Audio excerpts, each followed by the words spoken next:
What's up, BV Clan? Alex Espion here, and welcome back to the next episode of the Pokemon Red Randomizer Nuzlocke, where in today's episode, we will be going into Mount Moon, for real this time. I know in the last episode I said I would do that, and I didn't end up doing it, but for real this time, we are going into Mount Moon, and we are starting our journey through this mountain. See, what's good is that all our Pokemon are at level 14 now, coming in. I think that grinding session prior to... oh my gosh. That grinding session prior to coming in here was wise, as just, it helps to be over, like, a little bit over the level of what you're fighting at any given point in the Nuzlocke, because if they are over your level, then anyone could reasonably just send out, anyone could at any point just send out, like, a legendary, and then you're screwed. Like, if you're a little bit over level, then that means, like, maybe you have a chance against a Pokemon that is much better than you, much better than the Pokemon you have out. Like, statistically? Because, like, really, sometimes it just comes down to, like, stats. Like, yes, type effectiveness can have a big impact on, like, how a battle goes, but sometimes it really just does come down to the Pokemon I have, its stats can't compete with the Pokemon they have out. So, in that case, like, if the Pokemon's base stats are genuinely just better, like it is a straight-up better Pokemon, stats-wise, then the only way you're winning is obviously through, like, through levels, like being higher level than it. Because even if its stats are higher than you when you're evenly leveled, when you're at the same level as each other, you can stop it from being victorious against you, stop the opponent from getting a victory over you, if you are higher level, because then your stats will be better, obviously. Your stats, which would typically be inferior to the Pokemon you're fighting, may be able to stand a chance against those high stats because you are higher level, and so therefore you have received more boosts in your stats than they have. Because really, it is not a lot when you look at it. Like, at face value, it is not a lot. Like, you look at, like, you level up, and then you see your stats, like, +1 in this, +2 in that, and it's like, it does not seem like a lot, but it is. It really does, I guess, it stacks up, and it is not as, like, levels are very important in Pokemon. A level 1 Mewtwo, again, like, loses, like, Mewtwo is the strongest Pokemon in this game, and yet a level 1 Mewtwo probably loses to, like, a level 5, I don't know. That's a bad example. Mewtwo does kind of beat everything, doesn't it? Level 1 and level 5, I feel, is, like, a pretty big gap, though. Like, I feel like there are other gaps in Pokemon that are just so much bigger, but are so much less impactful than level 1 and level 5. Because, like, level 2 Pokemon, like, if your level 2 Pokemon is fighting a level 5 Pokemon, it's gonna do nothing. Versus if your level 20 Pokemon is fighting a level 23 Pokemon, not a big deal. Like, for some reason, those 3 levels matter so much more early on in levels. Because I do recall, like, one time I was grinding up, like, a level 2 I was, like, just trying to get damage with a level 2 Pokemon and, like, a level 5 Pokemon. And it was, because, you know, sometimes that happens, like, on the first route, it could be, like, level 2, or level 3, and then on the second route, it could be, like, 3, 4, or 5, the levels. Because the levels do vary, with every route, and frankly, like, at the beginning of the game, like I said, these small level gaps are huge, like, insurmountable. Like, if you have a level 2 Pokemon trying to fight a level 5 Pokemon, that is, like, an insurmountable level gap. Versus, like, a 3 level gap at any other point is, like, not a big deal. Below level 10, a 3 level gap is, like, terrible. You stand no chance if you're 3 levels below. If you're under level 10. Yeah, we're gonna check out this Vileplume. I think this is the, like, only Pokemon this guy has? Oh, no. Okay.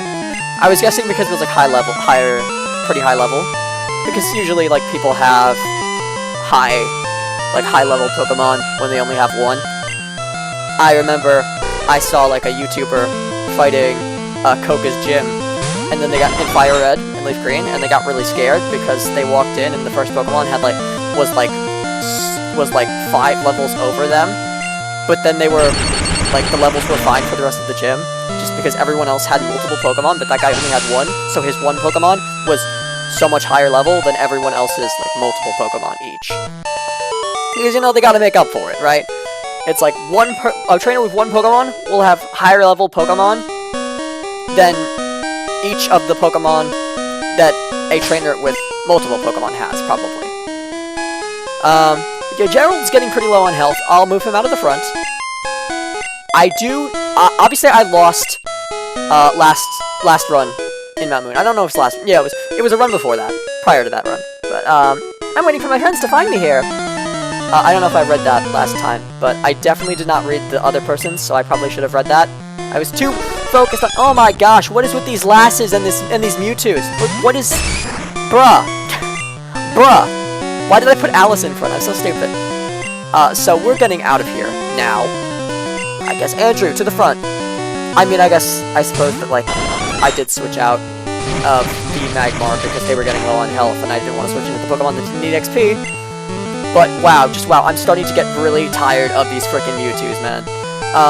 Thundershock is stab, but it is also, pretty high in special defense, because special defense and special attack are combined in this game. And Mewtwo's special attack is high, so therefore its special defense is just as high. Psychic is gonna do dummy damage. Okay, that's scary, that's really scary. But, I guess we just heal and wait until he's paralyzed. Heal until he's paralyzed. That is the strat. That is good. Hopefully Psychic doesn't kill me here. If it does, that would be a shame, but hey, it's a Mewtwo, so I really wouldn't hold it against myself if I died here. I really wasn't paying attention to the damage that Psychic was doing, but I'm pretty sure a crit would kill me even if I was at full health. I don't think it kills me now, but I'm not entirely sure, and frankly, I don't want to waste turns healing. But Psychic probably probably Psychic definitely kills me here. So I'm gonna heal just to be safe. But I don't know if that's the best idea, because Psychic might just do too much damage and I won't be able to out-heal him. But, yeah, okay. Got paralyzed, that's great. Honestly, the paralysis is doing me a massive favor here. Paralysis putting in work. That is scary how much that did. That is really scary. However, just to be safe, because Psychic might kill me here. It could very well kill me here. I'm gonna heal up. And he's fully paralyzed. That is fantastic. My paralysis slug is on fire. So that Lady Luck making it up to me. Thank you, Lady Luck. Because, starting off the episode with me fighting a Mewtwo is terrible, terrible luck. But, on the bright side, at least Lady Luck is gonna make it up to me by giving me good paralysis luck so I can get out of the situation. But my gosh, man, these lasses, these girls, girl power, man. These girls are tough. Girl outside the cave had a Mewtwo. Girl inside the cave also has a Mewtwo. Sorry, boys. And man, it's wow. Two Mewtwo's, one after another in this playthrough. I can't believe that. Literally, in the next 3 trainers, there's another Mewtwo. How many Mewtwo's have I run into at this point in the game? This point in the series, even. Not this run. Not exclusively this run. At this point in the series, how many Mewtwo's have I run into? I think I've run into 4 at this point. Yeah.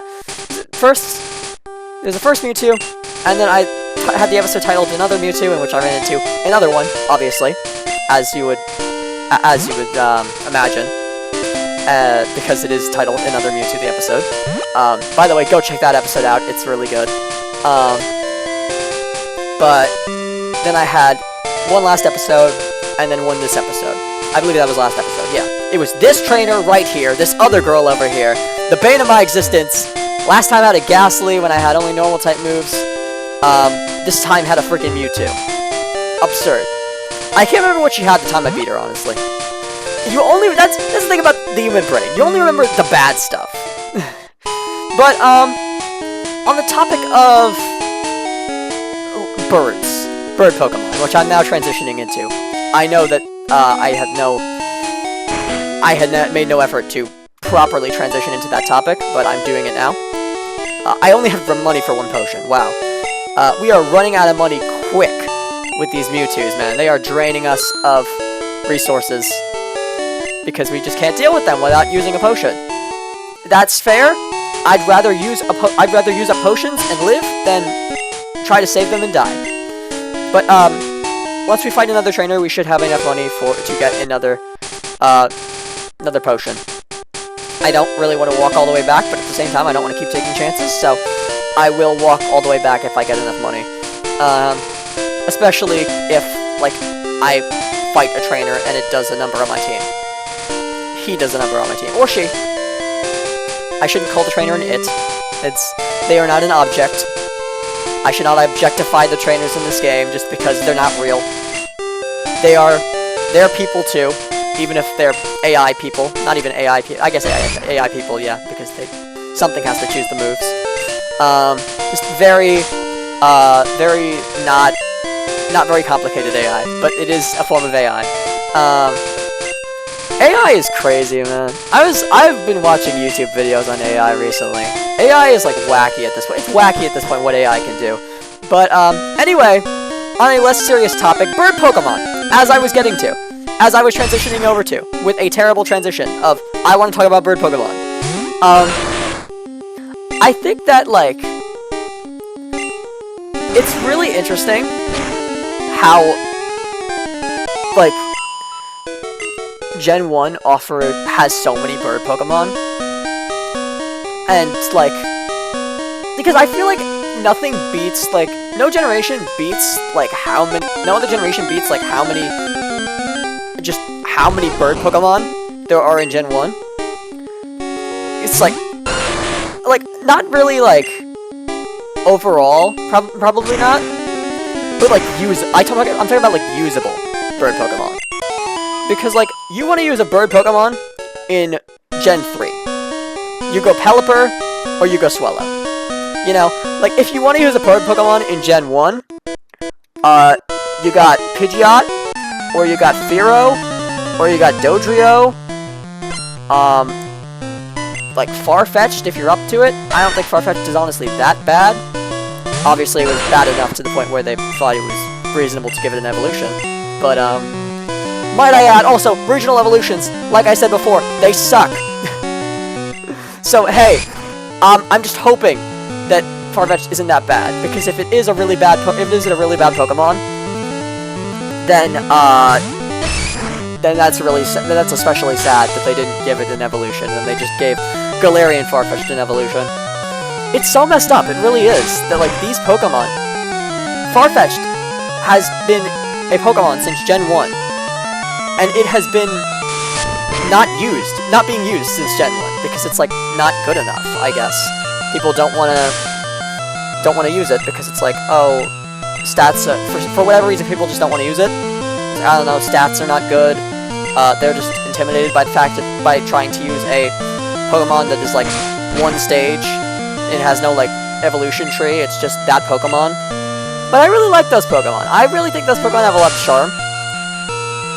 And that's why I have done these runs of, like, Relicanth only and Qwilfish only, is because I really like those types of Pokemon, where they're, like, just, nothing evolves into them, they don't evolve into anything, they're just kind of there. And I feel like they're undervalued because of it, because it's just, like, a single Pokemon, and a lot of people, I'm sure, forget about the single Pokemon. They're like, oh yeah, here's this evolution line and this evolution line, and it's like, oh, with an evolution line, you think of one Pokemon, you can think of the rest of them, you know? But, like, if it's one Pokemon, if it's just one random Pokemon, like Dunsparce, or Farfetch'd, or Delibird, then it's all of a sudden so much more forgettable because it's only one. Like, there's nothing you can associate it with. And I think that, mind you, a lot of those one-stage, like, lines are just... Some of these one-stage lines are more well-remembered than others. And it definitely helps when, like, a gym leader uses it. Like, think of a one-stage Pokemon. One-stage line. A Pokemon that doesn't evolve from anything, and doesn't evolve into anything. You got it? You got it in your head? Okay. It was Miltank. No, I don't think I said from Gen 2. I meant to say a one-stage evolution line from Gen 2. But if it was Miltank, that's significantly less common a thing to happen. But hey, maybe some of y'all did think of Miltank. Point is, Miltank is probably like one of the more well-known like one-stage evolution lines, purely because, especially in Gen 2, like you think of one-stage evolution lines in Gen 2, it's probably going to be Miltank, the Pokemon that you think of, because just like that is what Whitney had, and Whitney's Miltank has wreaked havoc on so many people. So like, what you get into like, so that's what I mean, is like, if a gym leader has one of these one-stage Pokemon, like these one-stage Pokemon are not, like, are forgettable, because there's no other Pokemon, like, in the evolution line. There's nothing to remind you of it. There's nothing to, like, draw you toward it. It's like, it's not like, oh, what is Pidgey, what are Gen 1 birds? And then you think of Pidgey, and then you're like, oh, Pidgeotto, Pidgeot. And there's nothing like that. You can't think of something that will, like, relate to it, because it's one stage. But, like, you can't think of something to evolve into it, and then think of, like, what the evolution is from there. You can't do that with these, like, one-stage Pokemon. But, like, having that Pokemon being on a gym leader's team, and especially that Pokemon being on a gym leader's team, if that gym leader is putting in work with that Pokemon, makes it a lot more memorable. And so, in Miltank's case, it being on Whitney's team, and so many people remembering Whitney's Miltank as a terror to deal with, makes Miltank one of the most memorable one-stage evolutions. One-stage Pokemon. And mind you, I think that Gen 2 has a lot of those, and I think that as time has gone on, they've given a lot of Gen 2 one-stage Pokemon, like, for other Pokemon in that evolution, in the evolution line. Like, for instance, Yanma got Yanmega. Dunsparce got Dunsparce recently. Girafarig got Farigiraf recently. Trying to think of other ones. I know there are many more of them. Sneasel got Weavile. Piloswine wasn't a one stage. But Piloswine did get Mamoswine. Overall, Gen 2 Pokemon, they just had a lot of Gen 2 Pokemon that were, like, incomplete evolution lines. I'm also not thinking, because I just sent out my Fire type against a Ground type. I went from Electric type out against a Ground type to Fire type out against a Ground type, which really isn't an effective switch at all. Like, that switch basically didn't do anything. I switched out of a Pokemon that was in danger to another Pokemon that was in danger. But, yeah, just, I do love those types of, like, I do love those Pokemon. They're just, like, not very, those, like, one-stage ones, because I feel like a lot of them deserve more attention, because a lot of them are very interesting. And maybe the reason why they couldn't come up with, and they didn't give it other Pokemon in the evolution line, is that it was because it was just so unique, they couldn't come up with anything they wanted to. They wanted to, like, add on to it. They couldn't come up with another thing that evolves into it, or a thing that it should evolve into. Because it was such a unique idea, they don't know what the next logical step is, and maybe that's why it doesn't evolve. But, like, these Pokemon, there are some really interesting ones, like Dunsparce. I think that, honestly, Dunsparce is, like, one of the most interesting one-stage Pokemon. Because people look at it and they're just like, what animal is this? It has wings. Why isn't it a flying type? It looks like a bug. Why isn't it a bug type? Dunsparce just raises so many questions. And I think that, first of all, I've seen the Dunsparce in Pokemon Scarlet and Violet, but I know nothing about it. Like, I ran into a trainer with one, and I'm like, okay, yeah, that looks like a Dunsparce evolution. I remember my friend, when Scarlet and Violet came out, he was really just like, he was freaking out because Dunsparce got an evolution.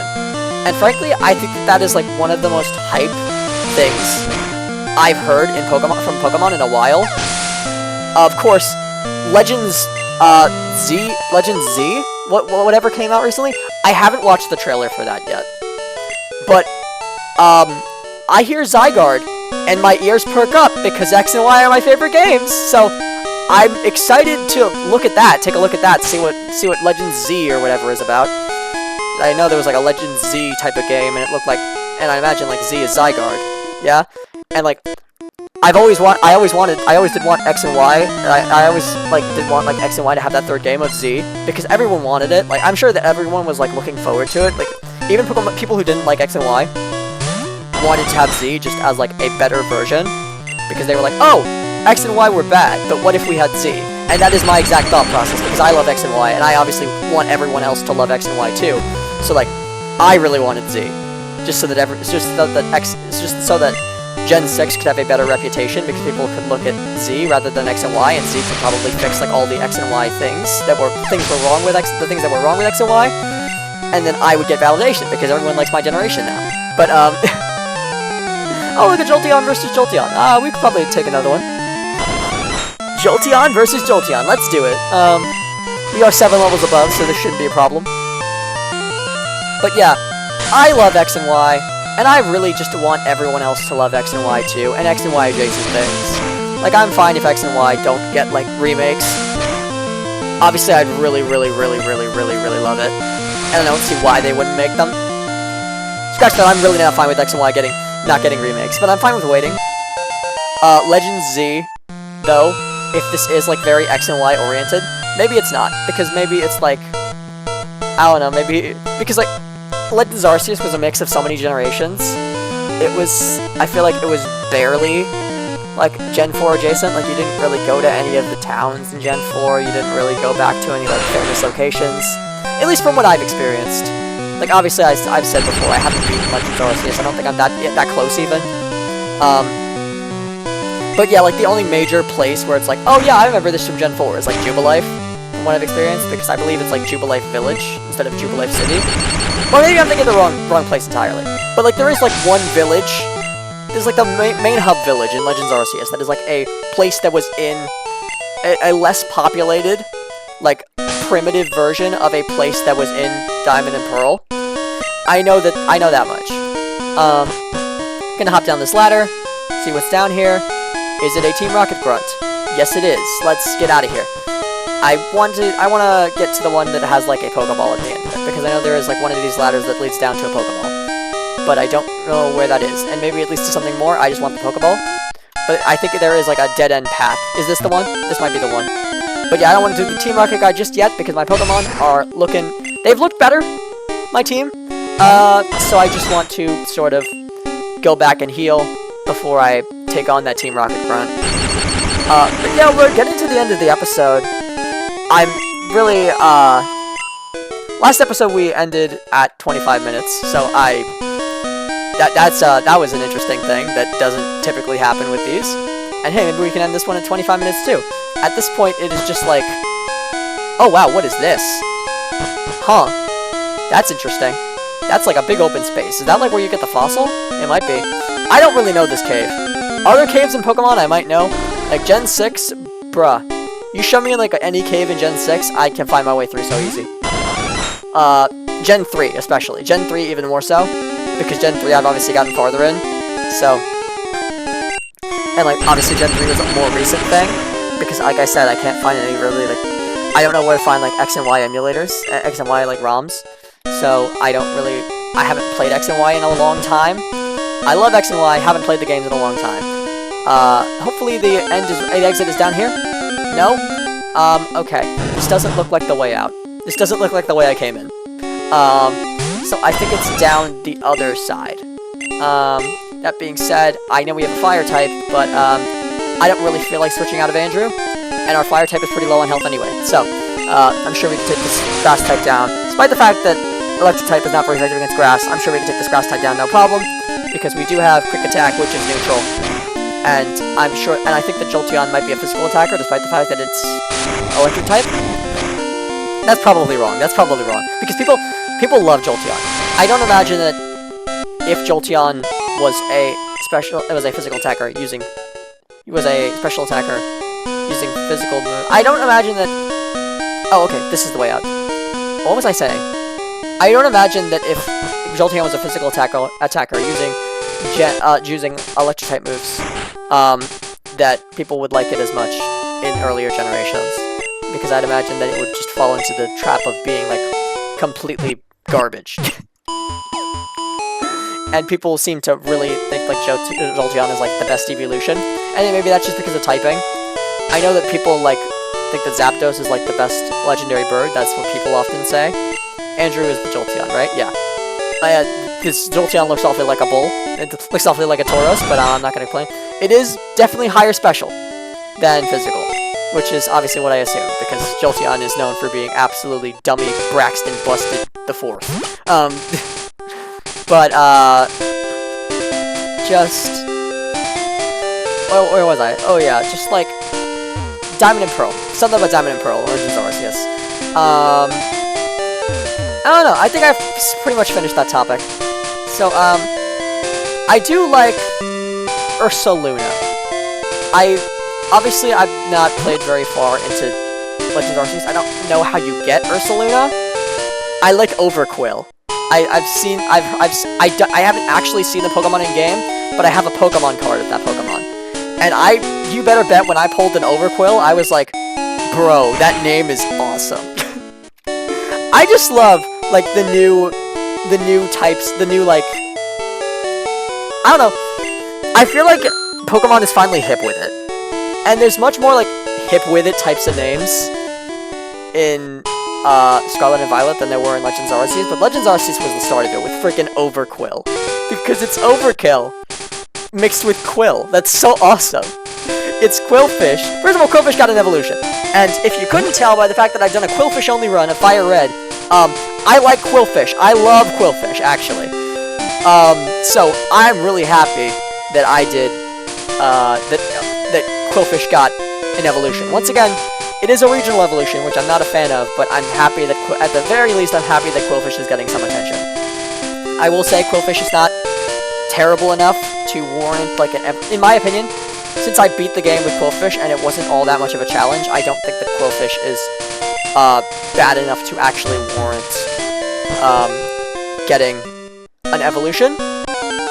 I think that a regional evolution is fine, because it's not like a far-fetched situation where it might be absolutely garbage and they miss the chance to give the absolutely garbage Pokemon an evolution to make it better. Like, Qwilfish I know is not absolutely garbage. It does not need an evolution. People just need to start using it more, because Qwilfish is pretty darn good. Like, people sleep on Qwilfish. Qwilfish is pretty darn good. It did not need an evolution, which is why I'm not mad about it getting a regional evolution. Because it doesn't... If the original form does not need an evolution, then I have no problem with the regional form getting one, and the original form not. That is where I don't have a problem. That is the circumstances under which I do not have a problem with the whole regional evolution thing. However, after I take down this Arbok, I'm gonna end it off here. I was a fool to think we'd do 2 episodes in a row, ending at the 25-minute mark, but we made it close. We got pretty close. Let's see if Alice can take down this Arbok by themselves, because when we first came in here, I know that Alice wasn't able to take out an Arbok by themselves, and they have since. But let's see if they can do it again. I don't know. Alice is a Machop and not a Machoke, and I feel that is important to keep in mind, because everything else on our team is fully evolved. So just the fact that Alice is not already puts them at a disadvantage compared to our other team members. So I really do just want to see Alice put in work. Defy all odds and put in work. Because someday Alice is going to be a big, strong Machoke. And, like, Machamp is really, really strong, but Machoke is fine. Like, I'm not too bummed that I'm not getting a Machamp in this. I might get a Machamp. Are impossible evolutions on in this? I don't know. I don't think there was a setting to turn it on, because I don't remember turning it on. And if I was able to turn it on, I feel like I would have. That being said, now that I think about it, evolutions are randomized anyway, so Alice is never going to be a Machoke. Oh my gosh, I can't believe that all our health is gone from this one Arbok. Are you kidding me? Not worth it, man. Yeah, Alice can take out an Arbok by themselves. Was it worth it? No. Gosh, no. Oh. But yeah, I guess I will hop down this ladder.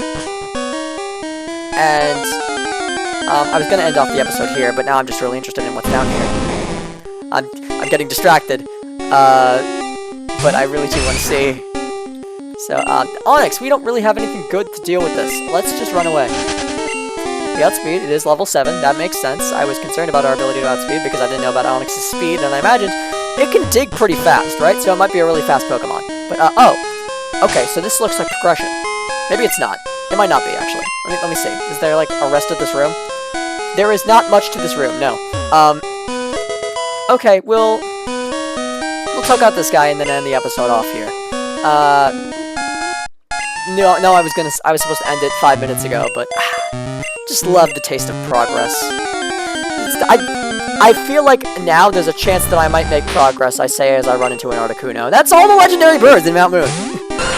The other run, I ran into a Zapdos and a Moltres in Mount Moon. Now there's an Articuno in Mount Moon. So, I guess this is just where the legendary birds live. Good to know. But yeah, I guess I'm just addicted to making progress, and the possibility that I might make progress is too much for me. So, I remember Team Rocket Grunt ended our last run, so I just want to do this, and so that I can be satisfied. Once I beat a Team Rocket Grunt in Mount Moon, I will be satisfied with the progress I have made, because that means I've officially gotten farther than the previous run we got to Mount Moon. Then I'll be happy to end off the episode. I just want to say that I got farther in this episode, that I come into uncharted territory in this episode. But yeah, if this is not the way out, I don't know how to get out of here. So, next episode, probably going to be a lot of wandering around, wondering where the heck I'm supposed to go. But I refuse to look up a guide because I feel like guides, first of all, looking up a guide is the easy way out. Second, I don't really know how to do it while I'm recording. I guess I could do it before I record, but then I just have to like memorize all of it. I couldn't like reopen it up. I don't know how I would like reopen it up while recording. I probably could have just gone to Alice, I think is the name of our other Pokemon. Yeah, Alice. Okay, I'm starting to remember the names. It's starting to sink in. But yeah, wow. Is Mount Moon just like taking a long time? We'll get out. I know we're getting out this time. I have a good feeling about this. Knock on that wood. I'm feeling it. This is the run that we get to Misty. That being said, my gosh, they just sent out a Graveler, and all of a sudden chills are sent down my spine. Sorry, I'm used to the newer games where you can where it's like, which Pokemon do you switch to, and then you check before you actually make the switch. you can check stats. But in this game, it appears you can't do that. I sure hope this thing doesn't have a ground type move. Otherwise, we might be screwed. Right after I said, I have a good feeling about this. Yeah, this sucks. Sand attack? Let's just sand attack. It can't kill us if it can't hit us. That's my motto. Especially when it's going for tackle. Because tackle is not only low accuracy, but also not very powerful. Yeah, I think that while I'm typically against using speed up, it's defense curling. So these quick attacks are going to do nothing. And I'm sure it's going to do nothing to us. So, in this one specific scenario, I feel I might as well. Just why not? Why not? Because I don't want this episode to run for like 40 minutes. Let's defeat this guy and end it off here. So, I defeated the Ranger. I blew it! Indeed you did. What do you have to say for yourself? Darn it all! My associates won't stand for this! Yeah. I'm sure. So, guys, that is the end of this episode. See you guys in Mount Moon. The next episode, I'll be right here. Yeah, just thank you all so much for watching. Make sure you like and subscribe. And this is Alex Espion, signing off.